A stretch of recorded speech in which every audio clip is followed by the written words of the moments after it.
Olá, pessoal. Boa tarde a todos e todas. Quem não me conhece, meu nome é Daniel. Eu sou professor de Biologia do turno noturno da escola do Instituto Padre Miguelinho.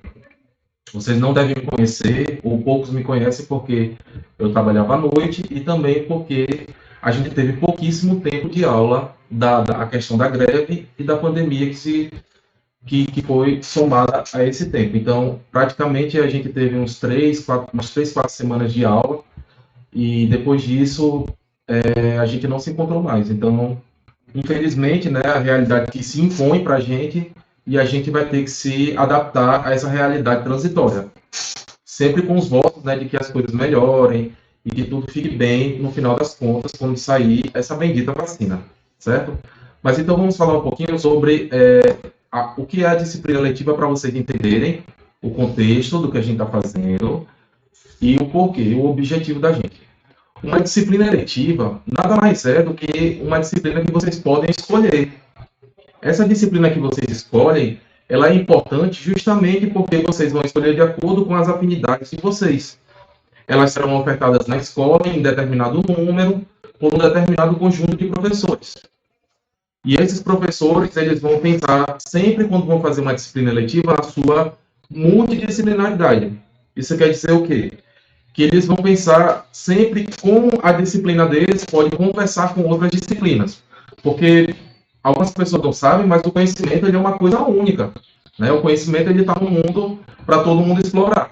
E que, didaticamente, o conhecimento ele é dividido em várias ciências, principalmente, com o objetivo justamente de facilitar que a gente aprenda isso. Então, é muito importante que vocês tenham a consciência de que essas disciplinas elas tratam de assuntos que não são assuntos diretamente ligados às disciplinas que vocês estão tendo regularmente, certo? Então, vocês têm que prestar muita atenção, porque principalmente em concursos como, inclusive o Enem, as disciplinas eletivas, elas são importantes, porque elas vão tratar de temas que muitas vezes aparecem em concursos, como o Enem, como eu já disse, e que são importantes. Então, vocês podem, por exemplo, acertar um grande número de questões só estudando assuntos que são relacionados a disciplinas que vocês estão estudando em sala de aula.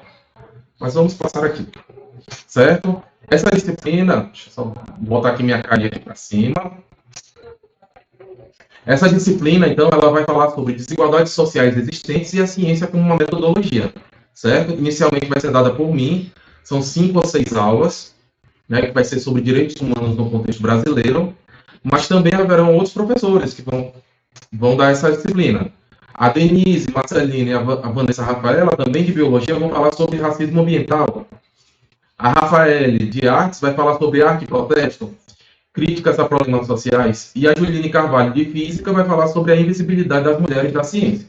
Então, são temas muito importantes para a gente aqui que está trabalhando neste componente eletivo.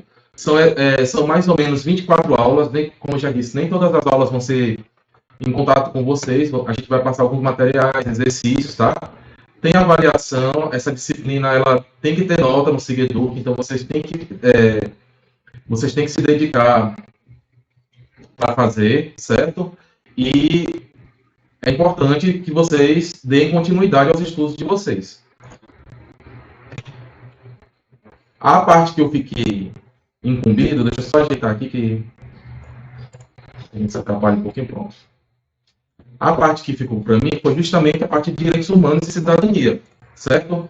Só para contextualizar, além de professor de biologia, eu também sou formado em direito, sou advogado e, querendo ou não, na nossa prática jurídica, né, na prática do direito, na operação do direito, a gente trata muito de direitos humanos, principalmente na questão das violações de direitos humanos, e a gente vai ver que está muito mais próximo da gente do que a gente acha, certo?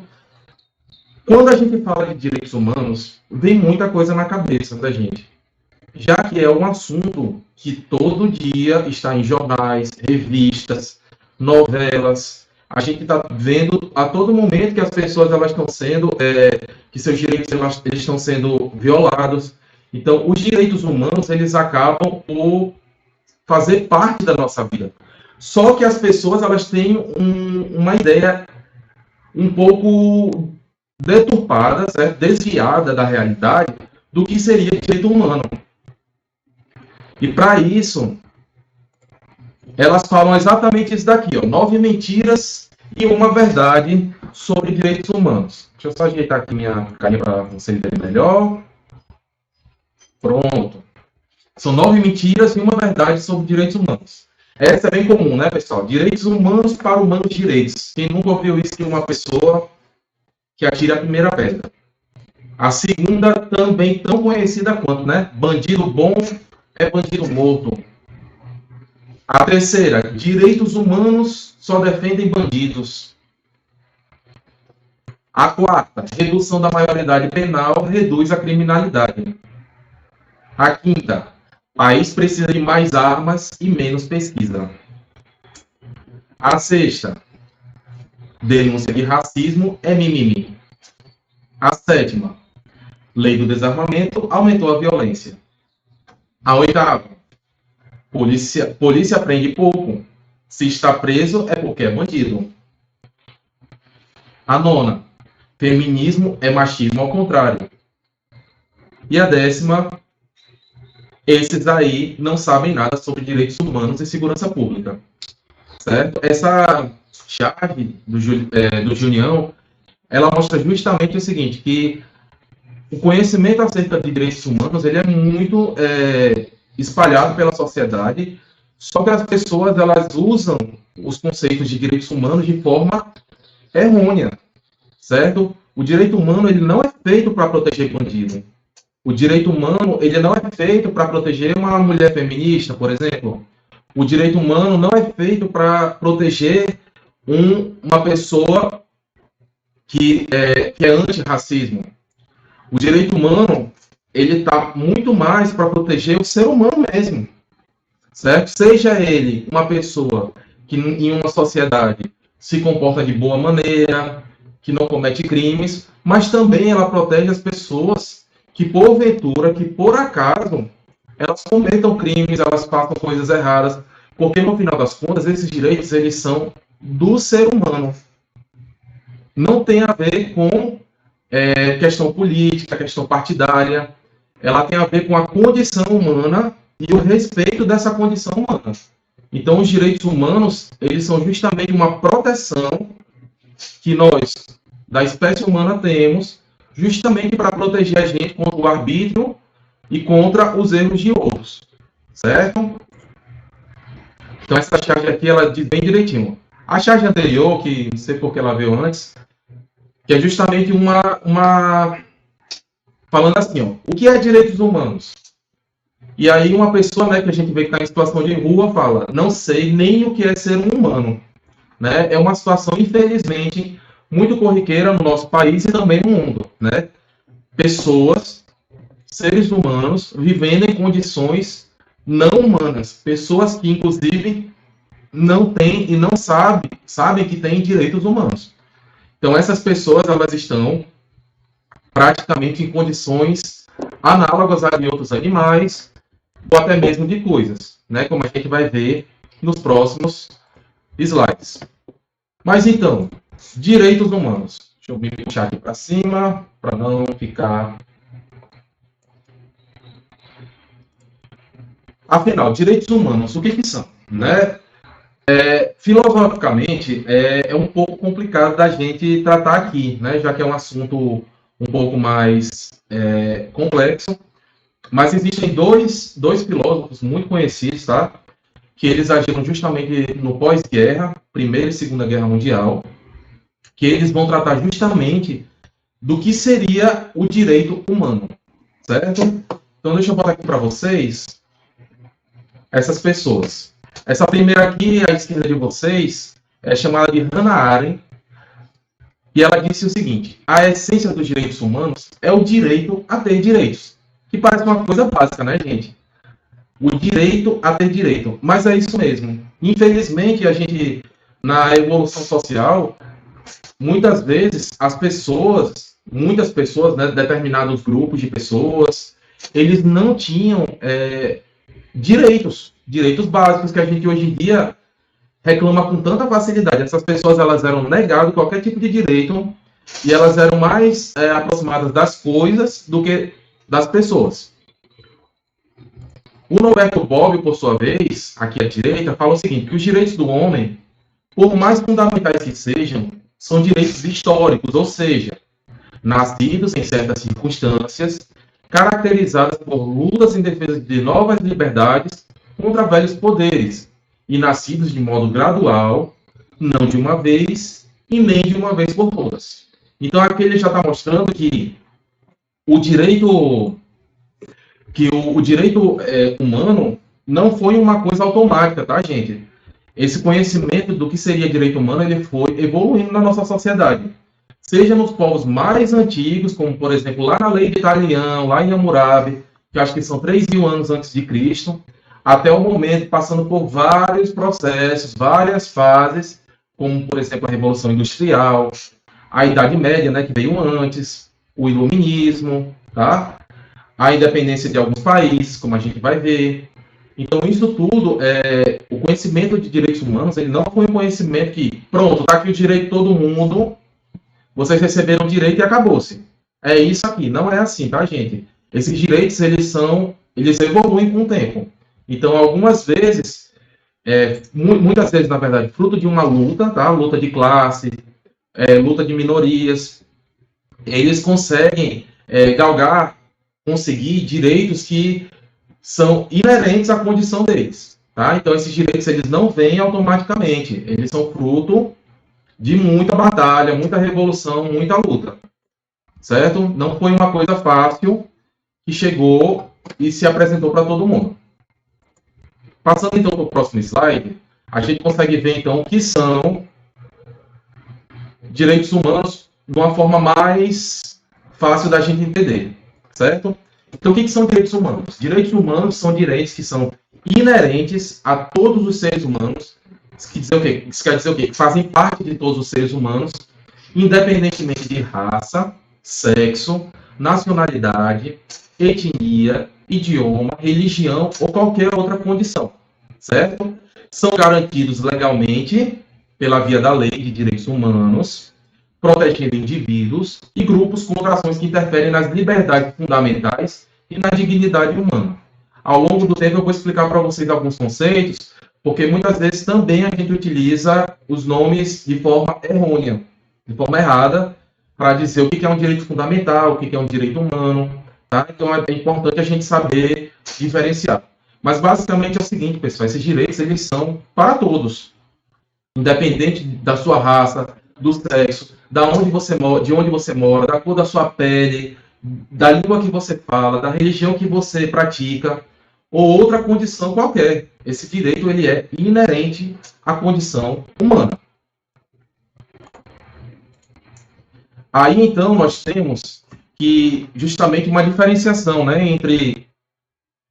Muita gente confunde a questão de direitos humanos e direitos do homem, né? Fala como se fosse a mesma coisa, mas a gente vai ver que direitos humanos não é a mesma coisa que direitos do homem. Esses direitos eles são diferentes de acordo com o tempo em que eles foram criados. Voltando mais uma vez para a apresentação, a gente consegue ver aqui justamente o que eu estou falando, certo? Se vocês perceberem aí, tem uma escada, certo? Que vai de azul, amarelo e vai para verde. A escada azul é a menorzinha, né? Do meio é a mediana e a maior é a verde. Para mostrar o quê? Que é fruto de uma evolução. Os direitos humanos, eles são frutos de uma linha de pensamento que foi evoluindo ao longo do tempo, tá? Inicialmente começou-se com os direitos do homem. Vocês estão vendo aí em azul. Eles são de cunho justnaturalista. Mas o que é justnaturalista? Basicamente, pessoal, é o direito natural. É aquele que, pelo fato de você ser da espécie humana, você já automaticamente tem o direito. É por isso que ele é chamado de justnaturalista.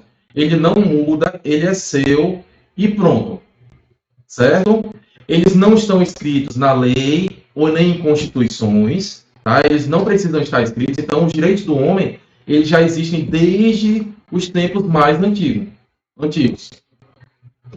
E basta apenas que você tenha a condição humana para receber justamente esses direitos, que é chamado de direito do homem. Um exemplo desse direito é o direito à liberdade. E aí a liberdade que você pode pensar é a liberdade de locomoção, a liberdade, por exemplo, de falar, a liberdade de se comportar, a liberdade de se reunir, tá? Outro direito importante também é o direito à vida, né?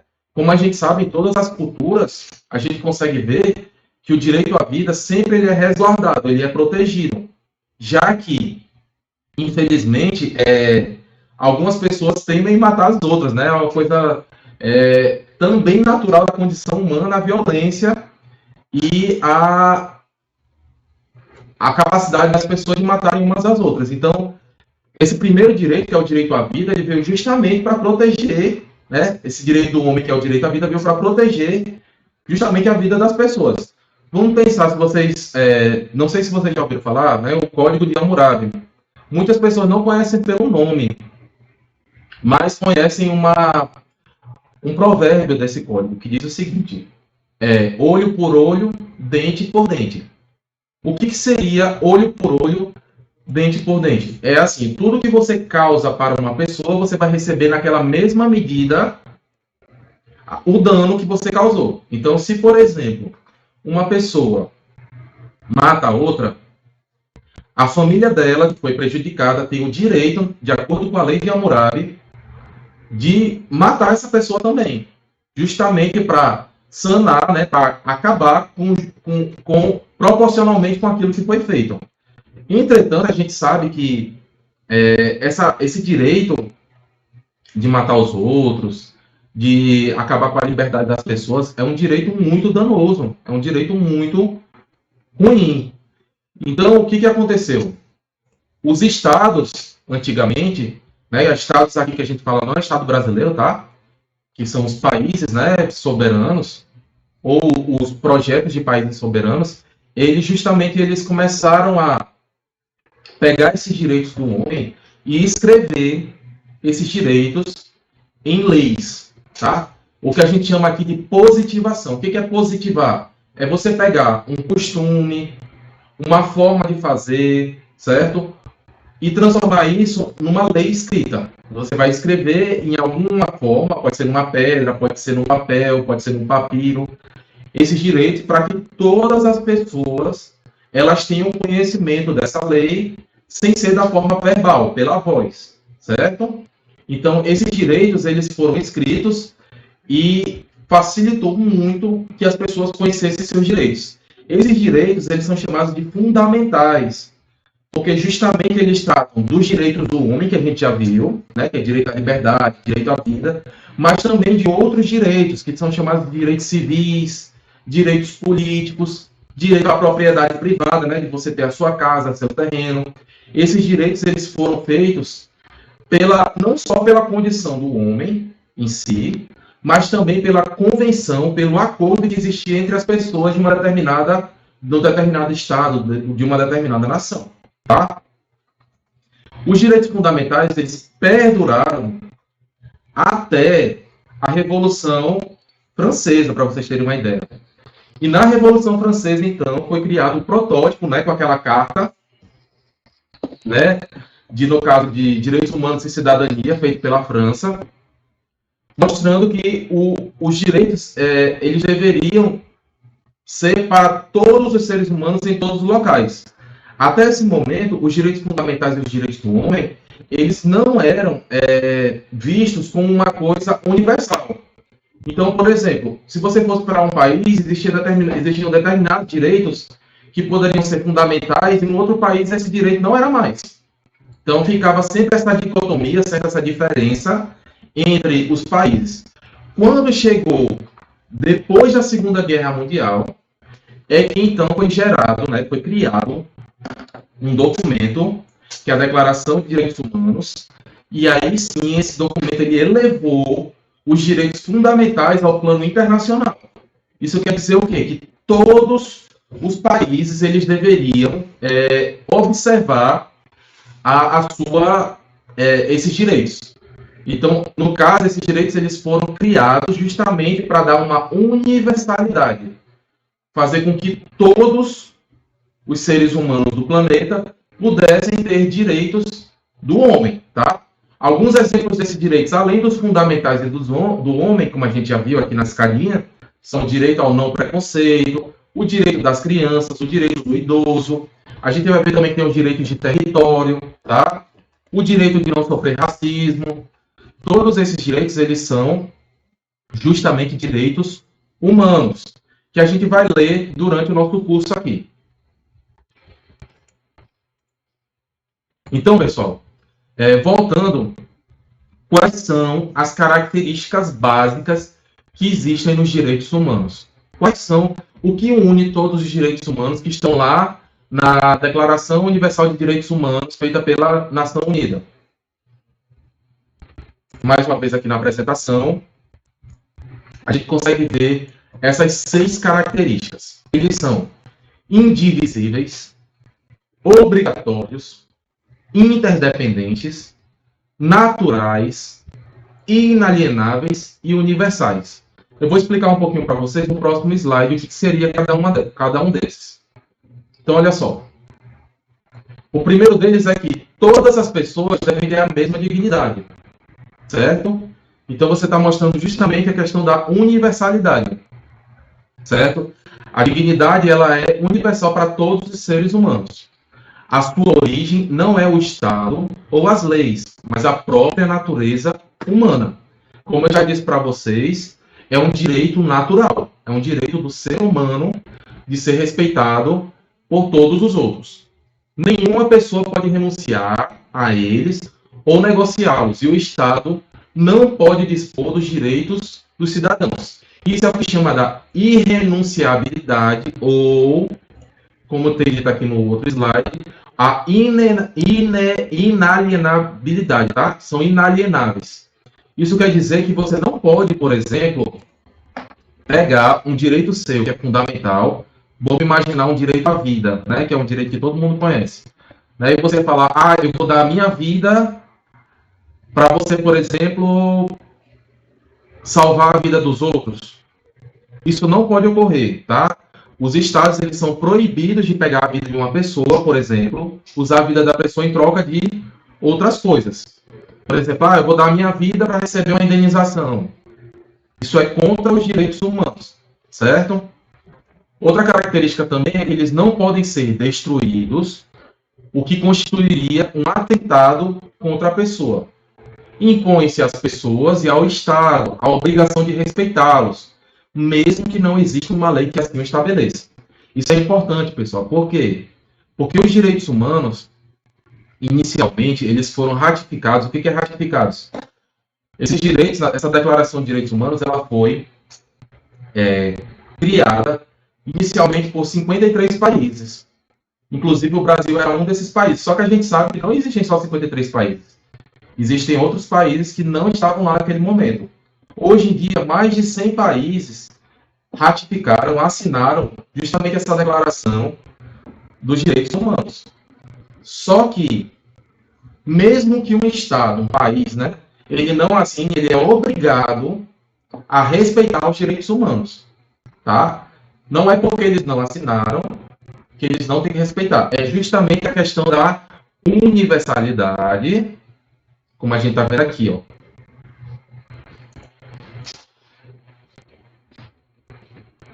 Suprimir qualquer um deles põe em risco o respeito aos demais. É o que nós chamamos aqui no slide anterior de interdependentes. Quer dizer o quê? Que você não pode chegar e salvar um direito fundamental e destruir o outro completamente. Se você fizer isso, você está violando o direito, por exemplo, o direito humano.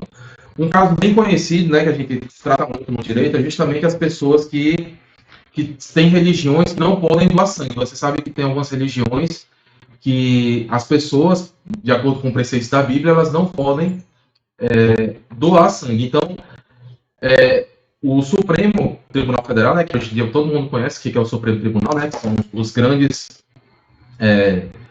protetores da nossa Constituição, eles tiveram que decidir o caso de uma criança que precisava receber uma transfusão de sangue, mas não podia porque os pais dela eram religiosos e não permitiam transfusão sanguínea. Então o STF ele teve que entrar no caso e falar o seguinte: olha, os direitos humanos, a gente não pode acabar com o direito humano para prevalecer outro. Se a sua filha não recebeu sangue, ela vai perder o direito à vida, que é um dos direitos mais importantes. Então, o Estado ele obrigou a família, mesmo com a sua religião, que ela fizesse a transfusão de sangue dessa criança, justamente para resguardar o seu direito à vida, certo? E a liberdade religiosa, que é um direito humano também, ela foi diminuída, mas não foi acabada, tá? As pessoas poderiam continuar exercendo sua religião, mas não nesse ponto, da questão da transfusão sanguínea. Ela foi apenas que a gente chama de mitigação, ela foi diminuída para que o outro direito, que era o direito à vida, ele não fosse extinto, certo? Para vocês terem uma ideia, né, hoje, por coincidência, né, dia 10 de dezembro, é o Dia Internacional dos Direitos Humanos, que foi justamente o dia que a Declaração Universal dos Direitos Humanos surgiu. Então, a Declaração de Direitos Humanos, ela surgiu justamente no ano de 1948, certo? Há 72 anos atrás. E ela foi feita justamente no período pós-Segunda Guerra Mundial. Para vocês terem uma ideia como essa declaração é importante, ela protege, certo? 7.099, deixa eu botar aqui no slide para vocês verem, 7.099 idiomas, certo? As pessoas com deficiência auditiva, que são 466 milhões de pessoas, são protegidas por essa declaração. As pessoas que têm qualquer tipo de deficiência, que são 15% da população, também são protegidas. As crianças que vivem em comunidades pobres, economias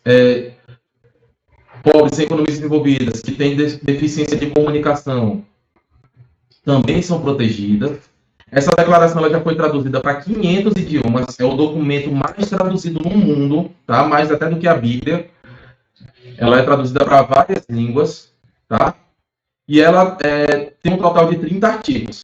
Então, é uma declaração pequena, do ponto de vista de leitura. Eu acho que vale a pena vocês lerem, mas não tem problema se vocês não lerem, porque a gente vai pegar essa declaração em partes e vai falar um pouquinho sobre cada tema.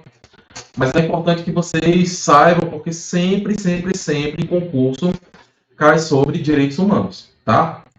Então, vamos passar agora para o porquê a declaração é importante. Vocês estão vendo essa senhorinha aí? Ela é chamada de Eleanor Roosevelt. Ela foi uma das pessoas que fez a Declaração dos Direitos Humanos. Ela é a esposa de Franklin Delano Roosevelt, que foi um presidente, tá? Então, ela, junto com outras pessoas, após a Segunda Guerra Mundial, fizeram essa declaração. E por quê? Qual foi o motivo que eles fizeram isso? A gente sabe que, após a Segunda Guerra Mundial, existe um país chamado Alemanha, e dentro desse país existia um modelo político e econômico, né, que é o nazismo, que teve consequências muito danosas para a humanidade. Foi nesse mesmo país que não só na Alemanha, tá, gente? Também na Polônia, tem outros países que eram nazistas.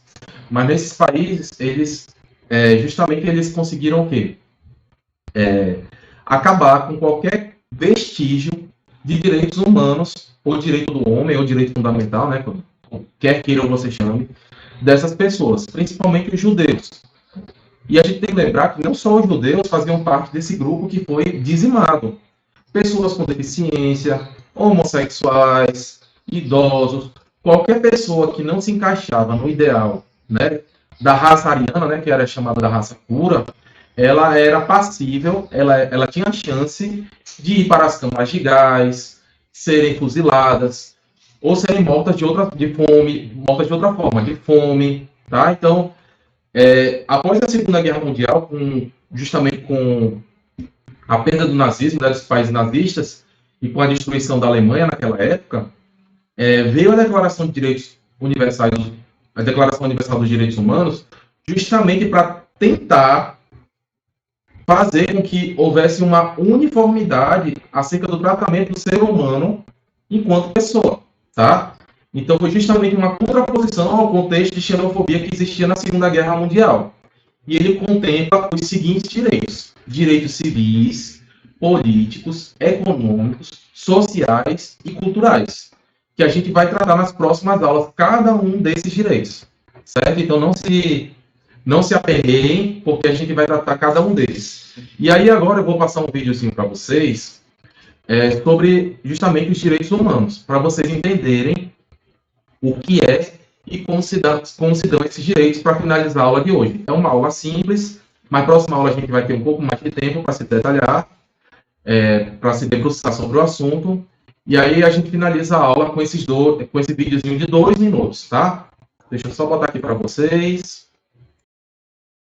Se você ouviu por aí que direitos humanos têm a ver com corrente partidária, ou que direitos humanos são para humanos direitos, para tudo que vamos desenhar. Essa história começou a tomar a forma que conhecemos hoje há mais ou menos 200 anos. Documentos importantes como a Declaração de Direitos da Independência Americana, da Revolução Francesa e a Declaração Universal da ONU trazem trechos como os homens são, por natureza, igualmente livres e independentes, ou esses direitos são a liberdade, a propriedade, a segurança e a resistência à opressão. É claro que todos os direitos são humanos, mas na história nem sempre todos os humanos foram tratados assim. São muitos os casos em que as pessoas eram consideradas coisas. Por isso é tão recente essa preocupação. Antes, com o teocentrismo, acreditava-se que Deus estava no centro de tudo. Muitas das práticas medievais da Igreja eram justificadas assim. O Renascimento e a Reforma Protestante contribuíram bastante para o desenvolvimento das ideias iluministas no fim do século XVIII, quando o homem foi colocado no centro, e a razão apontada como o melhor caminho para a liberdade, autonomia e emancipação das pessoas. A ONU, em 1948, aprovou a Declaração Universal dos Direitos do Homem. Eles valem para todos, de qualquer raça, cor, sexo, língua, religião, opinião política, origem nacional ou social, riqueza, nascimento ou qualquer outra condição. A Declaração da ONU tem uma importância histórica por marcar a derrota dos regimes totalitários nazifascistas. O texto até hoje serve de referência para a promoção dos direitos humanos em todas as partes do mundo. No Brasil, a Constituição Federal de 1988 listou direitos que passaram a ser reconhecidos no texto da lei, como o de não poder ser preso senão em flagrante delito ou por ordem de um juiz, por exemplo. Repetir ignorâncias sobre os direitos humanos joga no lixo momentos determinantes para o avanço da nossa civilização. É para frente que se anda.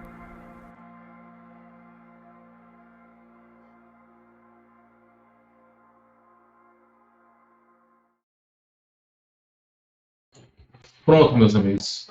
Esse vídeo aí de 2 minutos ele vai mostrar um pouquinho do panorama de como aconteceu, né, a evolução dos direitos humanos, desde as épocas mais antigas, né, passando justamente pelo período da Segunda Guerra, que eu já falei para vocês, e vai mostrar um pouquinho o que seria direitos humanos. Quando for na próxima aula, então, a gente vai estudar. Deixa eu só ver aqui o que eu coloquei para vocês na segunda aula, certo? A gente vai falar um pouquinho desse contexto histórico e a gente vai tratar dos direitos humanos no Brasil, tá? Que a gente não tratou hoje. E falar um pouquinho de cidadania, que também a gente não tratou hoje. E basicamente é isso, pessoal. Eu agradeço muito a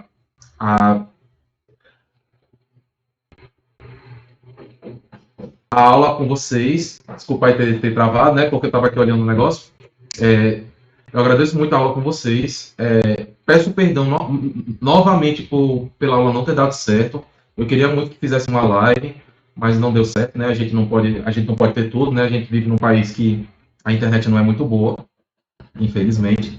Mas é o que nós temos. Eu vou colocar essa aula e vou colocar os canais para vocês tirarem dúvida comigo se vocês quiserem. Beleza? Muito obrigado. Antes da gente acabar a aula, tá? Eu queria só que a gente fizesse uma homenagem ao professor Williams, que é o professor de língua espanhola, que faleceu essa semana, né? A gente sabe que, infelizmente, ele faleceu de repente, não foi causa relacionada ao Covid, e que a vida, infelizmente, é isso, né? Mas a gente tem que sempre guardar. Eu não o conhecia pessoalmente, mas como colega de trabalho, a gente sempre tem que reverenciar as pessoas. E soube que ele era um ótimo profissional e também deveria ser um ótimo professor e um amigo para vocês. Então, minha homenagem fica aqui para o professor William, certo? Em nome da escola, e agradecer justamente pela dedicação dele e companheirismo nesses anos na escola, desde o ano 2018. Pessoal, muito obrigado. Boa tarde para todo mundo e tchau.